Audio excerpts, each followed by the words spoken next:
I'm trying to plug in with this fucking hospital cable that I found at Trillium, and like it worked. I'm plugged in now from the Samsung to the Apple, but now my TikTok Wi-Fi is not working on this phone.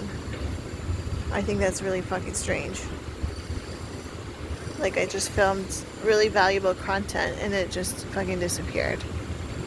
I'm gonna try to retry this. Isn't it so frustrating when your like technology is not working properly? Like your Wi-Fi and shit, like your phones and laptops. Oh, it's asking for permission.